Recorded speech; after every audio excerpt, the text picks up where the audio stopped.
Section 1 from the book of Genesis. Jacob boiled stew. Esau came in from the field, and he was famished. Esau said to Jacob, "Please feed me with some of that red stew, for I am famished."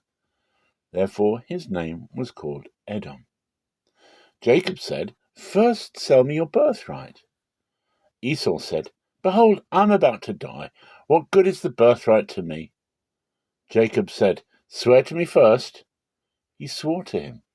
He sold his birthright to Jacob. Jacob gave Esau bread and lentil stew.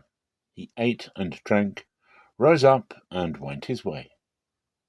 So Esau despised his birthright. There was a famine in the land, in addition to the first famine that was in the days of Abraham. Isaac went to Abimelech, king of the Philistines, to Gerar. For everyone appeared to him and said, "Don't go down into Egypt. Live in the land I will tell you about. Live in this land, and I will be with you, and will bless you. For I will give all these lands to you and to your offspring, and I will establish the oath which I swore to Abraham your father. I will multiply your offspring as the stars of the sky, and will give all these lands to your offspring. In your offspring all the nations of the earth will be blessed, because Abraham obeyed my voice and kept my requirements, my commandments, my statutes, and my laws." Isaac lived in Gerar. The men of the place asked him about his wife. He said, "She is my sister," for he was afraid to say "my wife," thinking the men of the place might kill me for Rebekah, because she is beautiful to look at. When he had been there a long time, Abimelech, king of the Philistines, looked out of a window and saw, and behold, Isaac was caressing Rebekah his wife. Abimelech called Isaac and said, "Behold, surely she is your wife. Why did you say, 'She is my sister'?" Isaac said to him, "Because I said, 'Lest I die because of her.'" Abimelech said, "What is this you have done to us? One of the people might easily have lain with your wife, and you would have brought guilt on us." Abimelech commanded all the people, saying, "He who touches this man or his wife will surely be put to death." Section 2 from the book of Judges. Jephthah came to Mizpah to his house, and behold, his daughter came out to meet him with tambourines and with dances, and she was his only child. Besides her he had neither son nor daughter.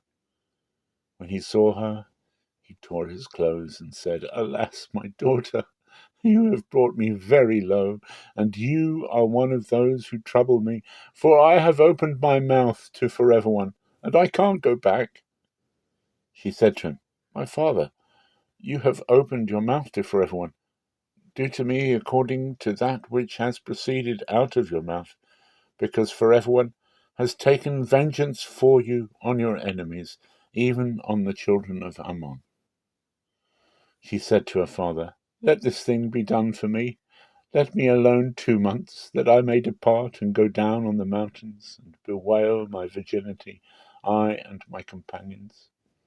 He said, "Go."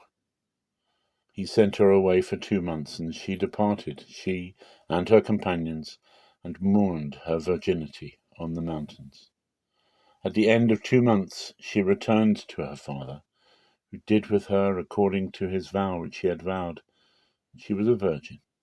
It was a custom in Israel that the daughters of Israel went yearly to celebrate the daughter of Jephthah, the Gileadite, 4 days in a year. The men of Ephraim were gathered together and passed northward, and they said to Jephthah, "Why did you pass over to fight against the children of Ammon, and didn't call us to go with you? We will burn your house around you with fire." Jephthah said to them, "I and my people were at great strife with the children of Ammon, and when I called you, you didn't save me out of their hand. When I saw that you didn't save me, I put my life in my hand and passed over against the children of Ammon, and Forever One delivered them into my hand. Why then have you come up to me today to fight against me?"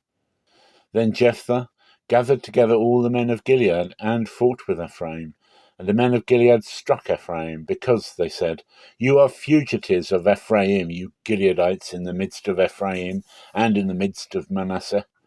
The Gileadites took the fords of the Jordan against the Ephraimites. It was so that when any of the fugitives of Ephraim said, "Let me go over," the men of Gilead said to him, "Are you an Ephraimite?" If he said, "No," then they said to him, "Now say Shibboleth."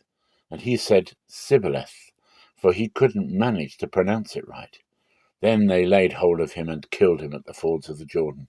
At that time 42,000 of Ephraim fell. Jephthah judged Israel 6 years. Then Jephthah the Gileadite died and was buried in one of the cities of Gilead. After him Ibzan of Bethlehem judged Israel.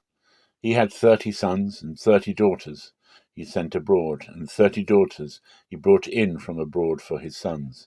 He judged Israel 7 years.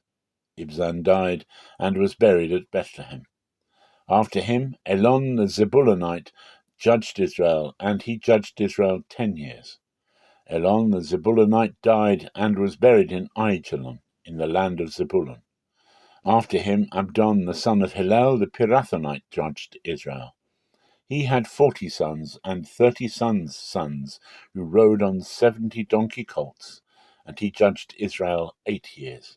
Abdon the son of Hillel the Pirathonite died and was buried in Pirathon in the land of Ephraim in the hill country of the Amalekites. The children of Israel again did that which was evil in the sight of Forever, and Forever delivered them into the hand of the Philistines for 40 years. There was a certain man of Zorah, of the family of Danites, whose name was Manoah, and his wife was barren and didn't bear. The angel of Forever appeared to the woman and said to her, "See now, you are barren, and don't bear, but you shall conceive and bear a son. Now therefore please beware, and drink no wine nor strong drink, and don't eat any unclean thing. For behold, you shall conceive and bear a son, and no razor shall come on his head, for the child shall be a Nazirite to God from the womb, and he shall begin to save Israel out of the hand of the Philistines." Section 3, from the first book of Chronicles. Now David was old and full of days, and he made Solomon his son king over Israel. He gathered together all the princes of Israel with the priests and the Levites. The Levites were counted from 30 years old and upward, and their number by their polls, man by man, was 38,000. David said, "Of these, 24,000 were to oversee the work of the house of Forever, 6,000 were officers and judges, 4,000 were doorkeepers, and 4,000 praised Forever with the instruments which I made for giving praise." David divided them into divisions according to the sons of Levi, Gershon, Kohath, and Merari. Of the Gershonites, Ladan and Shimei. Of the sons of Ladan were Jehiel the chief, Jetham, and Joel, 3 in all. The sons of Shimei were Shelomoth, Haziel, and Haran, 3 in all. These were the heads of the fathers' houses of Ladan. The sons of Shimei were Jahath, Zinnah, Jeush, and Beriah. These 4 were the sons of Shimei. Jahath was the chief, and Ziza the second, but Jeush and Beriah didn't have many sons. Therefore they became a father's house in one reckoning. The sons of Kohath were Amram, Izhar, Hebron, and Uzziel, 4 in all. The sons of Amram were Aaron and Moses, and Aaron was separated, that he should sanctify the most holy things, he and his sons forever, to burn incense before Forever, to minister to him, and to bless in his name forever. But as for Moses, the man of God, his sons were named among the tribe of Levi. The sons of Moses were Gershon and Eleazar. The sons of Gershon were Shebuel the chief. The sons of Eleazar were Rehabiah the chief, and Eleazar had no other sons, but the sons of Rehabiah were very many. The sons of Izhar were Shelomith the chief. The sons of Hebron were Jeriah the chief, Amariah the second, Jehaziel the third, and Jechamiah the fourth. The sons of Uzziel were Micaiah the chief, and Ishiah the second. The sons of Merari were Mahli and Mushi. The sons of Mahli were Eleazar and Kish. Eleazar died and had no sons, but only daughters, and their brothers, the sons of Kish, took them as wives. The sons of Mushi were Mahli, Eder, and Jeremoth, 3 in all. Section 4, from the book of Matthew. Then the kingdom of heaven will be like 10 virgins who took their lamps and went out to meet the bridegroom. 5 of them were foolish, and 5 of them were wise. Those who were foolish, when they took their lamps, took no oil with them, but the wise took oil in their vessels with their lamps. Now while the bridegroom delayed, they all slumbered and slept. But at midnight there was a cry, "Behold, the bridegroom is coming! Come out to meet him!" Then all those virgins arose and trimmed their lamps. The foolish said to the wise, "Give us some of your oil, for our lamps are going out." But the wise answered, saying, "What if there isn't enough for us and you? You go rather to those who sell and buy for yourselves." While they went away to buy, the bridegroom came, and those who were ready went in with him to the wedding feast, and the door was shut. Afterward the other virgins also came, saying, "Lord, Lord, open up for us." But he answered, "Most certainly I tell you, I don't know you. So watch, for you don't know the day, nor the hour in which the Son of Man is coming.